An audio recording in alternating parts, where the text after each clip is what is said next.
నమస్తే, this is audio. Welcome to our channel.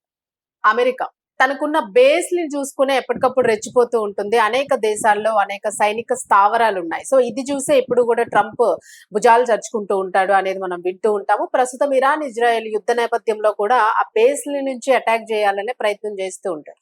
అయితే ఈ బేస్ల్ని నాశనం చేయాలని చెప్పి ఇరాన్ పక్క ప్లాన్ తోని గల్ఫ్ కంట్రీస్ మీద దాడులు చేస్తూ ఉంది. అయితే ముఖ్యంగా సౌదీలో ఉన్న అమెరికా బేస్ల మీద దాడి చేసింది. దీనిలో కొంతమంది సైనికులు కూడా మృతి చెందారు, టార్గెటెడ్ గా చేశారని చెప్పేసి అయితే వినిపిస్తుంది. మరి దీనికి సంబంధించి అసలు డీటెయిల్స్ ఏంటి, ఇవన్నీ కూడా సీనియర్ జర్నలిస్ట్ దాము బాలాజీ గారి నుంచి తెలుసుకుందాం. నమస్తే సార్. సార్, అమెరికన్ బేసెస్ మీద ఇరాన్ అటాక్ చేయడం, సో ప్రతిదాడులు అయితే జరుగుతూ ఉన్నాయి. సో నిజంగానే దానిలోని కొంతమంది చనిపోయారనే వార్త వినిపిస్తుంది అమెరికన్ సైన్యం. సో నిజంగానే లాస్ జరిగింది అనుకోవచ్చు. ఇప్పుడు ప్రజెంట్ సిచ్యువేషన్ ఏంటంటే, ముందుగా చెప్పుకుందాం. ప్రజెంట్ సిచ్యువేషన్ ఏంటంటే, ట్రంప్ ఇరాన్ తో చర్చలు జరుగుతున్నాయని ప్రకటించాడు, కానీ అది ఎవరు నమ్మట్లేదు.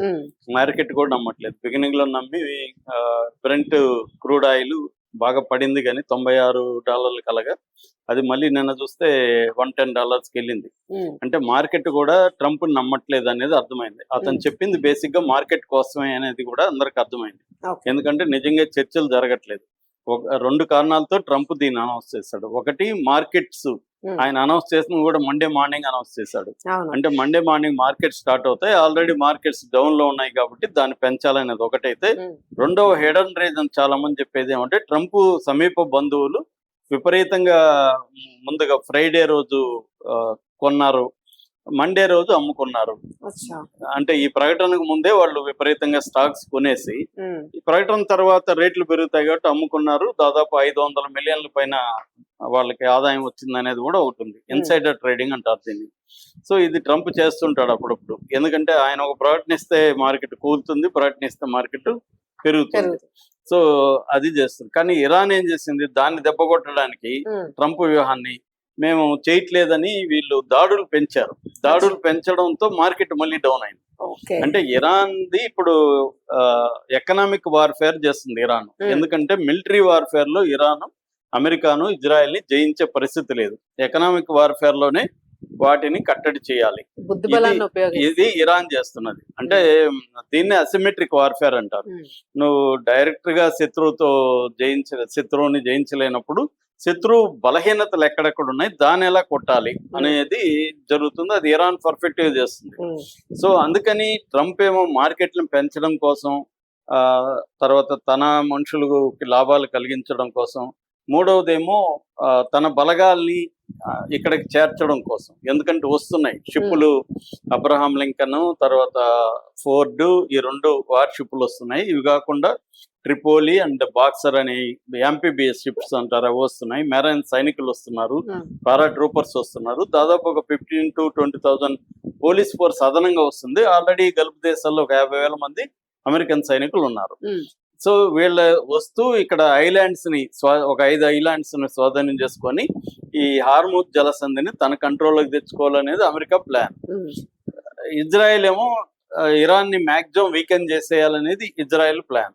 సో ఈ నేపథ్యంలో ఇరాన్ ఏం చేస్తుందంటే, రాకముందే అమెరికా సైనికులు ఇంకా చేరుకోకముందే, ఇంకా గడువు ఉంది, April 6th వరకు ట్రంప్ పెట్టాడు. రాకముందే ఇరాన్ ఏం చేస్తుందంటే ఈ బేసుల్లో ఉండే అమెరికా సైనికులను అటాక్ చేస్తుంది. సో ఇప్పుడు మనం కానీ చూస్తే February 28 నుంచి కూడా ఇరాన్ ఏం చేస్తుందంటే, మామూలుగా ఇప్పుడు అమెరికాకి ప్రపంచవ్యాప్తంగా 800 బేసులు ఉంటాయి. బేసులు అంటే మిలిటరీ బేసులు, ఎయిర్ బేస్ కానీ నావల్ బేసులు కానీ, ఇలాగే 800 చోట్ల బేసులు ఉన్నాయి. అందులో ఒక 50 అమెరికాలో నుంచి తీసేస్తే 750 మిలిటరీ ఇన్స్టాలేషన్స్ ప్రపంచవ్యాప్తంగా అమెరికాకు ఉన్నాయి. మిడిల్ ఈస్ట్ లో టోటల్ గా 27 ఉన్నాయి. గల్ఫ్ కంట్రీస్ లో 19 ఉన్నాయి. అందులో దాదాపు ఒక మొత్తం మిడిల్ ఈస్ట్ లో తీసుకుంటే ఒక 11 నుంచి 13 బేసులు ఇంపార్టెంట్ బేసులు. మిగతావి లాజిస్టిక్స్, కమ్యూనికేషన్స్ వాటికో వాడుకుంటున్నారు. మెయిన్ బేసులు 13 ఉన్నాయి. ఈ 13 వాటి మీద ఇరాన్ అటాక్స్ చేస్తుంది. ఇరాన్ కూడా ఇవన్నీ తెలుసు. రెండోది, రష్యా ఇంటెలిజెన్స్ నెట్వర్క్ కూడా గైడ్ చేస్తుంది. అంటే ఏ బేసులో ఏమేమి ఉన్నాయి, ఆ బేసుల్ని ఎట్లా అటాక్ చేయాలి, ఇవన్నీ కూడా ఇరాన్కి రష్యా గైడ్ చేస్తుంది. రష్యా ఇంటెలిజెన్స్ నెట్వర్క్ గైడ్ చేస్తుంది. ఎందుకు? రష్యాకి ఇరాన్ మీద ప్రేమ కాదు, అమెరికా మీద కోపం ఉంది. ఎందుకంటే అమెరికా ఉక్రెయిన్కి అక్కడ చేస్తుంది. తన శత్రువుకి అమెరికా అక్కడ చేస్తుంది కాబట్టి ఇక్కడ దాన్ని బ్యాలెన్స్ చేయడానికి ఇరాన్కి ఇరాన్కి ఇక్కడ support చేస్తుంది. సో అందుకని ఇప్పుడు అక్కడ ఉక్రెయిన్ వచ్చి మళ్ళీ ఇరాన్కి వ్యతిరేకంగా వాడు సహాయం చేస్తున్నాడు.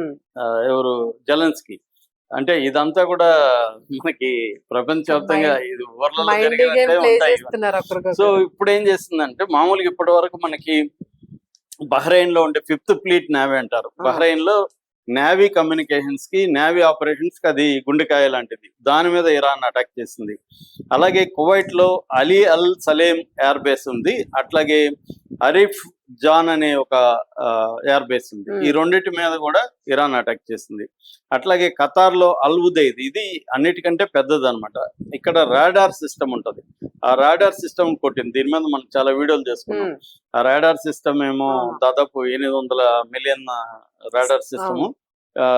దాన్ని వీళ్ళు దెబ్బతీస్తారు. కన్ను ఈజీగా ఐ అంటారు దాన్ని. ఐని ట్రంప్ కన్నును కొట్టింది అనేది అప్పుడు అనేవాళ్ళు. అంటే మొత్తం అది రాడార్స్ ఏంటంటే ముందుగా ఎక్కడ ఏదొచ్చినా పసిగట్టి మిగతా వాటికి డిఫెన్స్ ఉంటాయి కదా, ముఖ్యంగా తాడు ప్యాడ్ ఏంటంటే డ్రోన్స్ తోనే కొట్టారు. వీళ్ళు డ్రోన్స్ తోనే అటాక్ చేశారు. సో అది కొట్టింది. తర్వాత యుఏఈ, యునైటెడ్ అరబ్ ఎమిరేట్స్ ఉండే అల్దఫ్రా ఎయిర్ బేస్ మీద అటాక్ చేసింది. అట్లాగే సౌదీ అరేబియాలో ప్రిన్స్ సుల్తాన్ ఎయిర్ బేస్ మీద కూడా అటాక్ చేసింది. ఇవన్నీ 2-3 రౌండ్లు అయిపోయినాయి. ఇప్పుడు మళ్ళీ ఫ్రెష్ గా స్టార్ట్ చేసింది. నిన్న సౌదీ అరేబియాలో ఉండే ప్రిన్స్ సుల్తాన్ ఎయిర్ బేస్ మీద నిన్న అటాక్ చేసింది ఇరాన్. నిన్న అటాక్ లో 10 మంది అమెరికా సైనికులు చనిపోయారనేది ఇరాన్ చెప్తుంది. అమెరికా మాత్రం చనిపోలేదు, గాయపడ్డారని చెప్తుంది. మొత్తానికైతే అటాక్ సక్సెస్ అయినట్టుగా మనకు జరుగుతుంది. ఆల్రెడీ ఇరాన్ దీనికి భయపడి, అటాక్స్ భయపడి ఈ బేసిల్లో ఉండే సైనికులంతా హోటల్లోనూ పార్కుల్లోనూ ఎక్కడెక్కడో పెట్టేసింది. ఇప్పుడు ఇరాన్ ఏం ప్లాన్, నిన్న కూడా ఆయన అరాక్చి అంటారు కదా వాళ్ళ ఫారిన్ మినిస్టర్ అబ్బాస్ అరాక్చి, ఈ అబ్బాస్ అరాక్చి ఒక స్టేట్మెంట్ ఇచ్చాడు అమెరికాకి. మీరు భయపడి, మాకు భయపడి మీరు మీ సైన్యాన్ని హోటల్లో పార్కుల్లో పెట్టారు అనేది ఒకటి చెప్పాడు. రెండోది గల్ఫ్ దేశాలకు చెప్పాడు. మీరు నా శత్రు సైనికుల్ని మీరు మీ హోటల్లో పెట్టుకున్నారు. ఆ హోటల్లో ఉండే సివిలియన్స్ కి నేను హెచ్చరిక చేస్తున్నా, మీరందరూ హోటల్లో వదిలి వెళ్ళిపోండి, మేము హోటల్ మీద అటాక్ చేస్తాం అంటున్నాడు.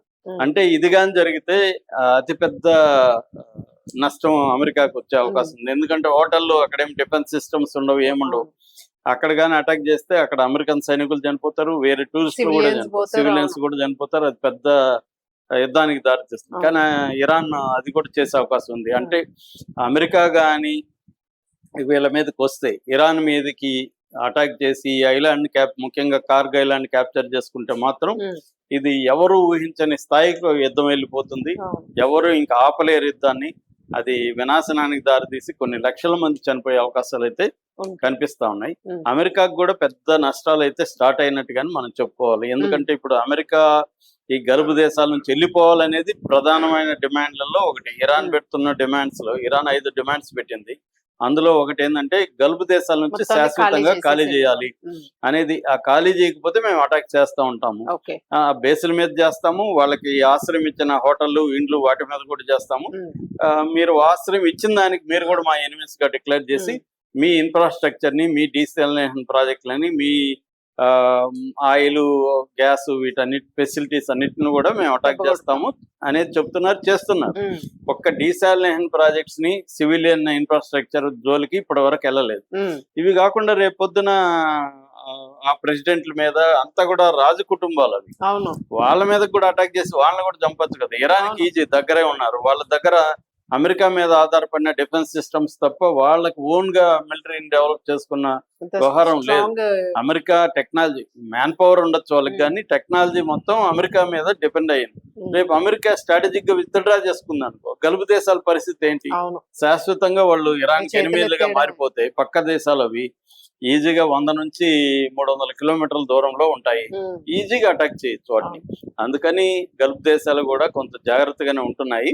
ఏదేమైనా అమెరికా కూడా పెద్ద నష్టాలు. ఇప్పటి వరకు ఎంతమంది చనిపోయినారని చెప్పట్లేదు, కానీ కనీసం మినిమం అంటే ఒక అమెరికన్ పత్రికలే రాస్తున్న దాని ప్రకారం 15 నుంచి 20 మంది చనిపోయారు. ఒక 300 మంది అమెరికా సైనికులు గాయపడ్డారు.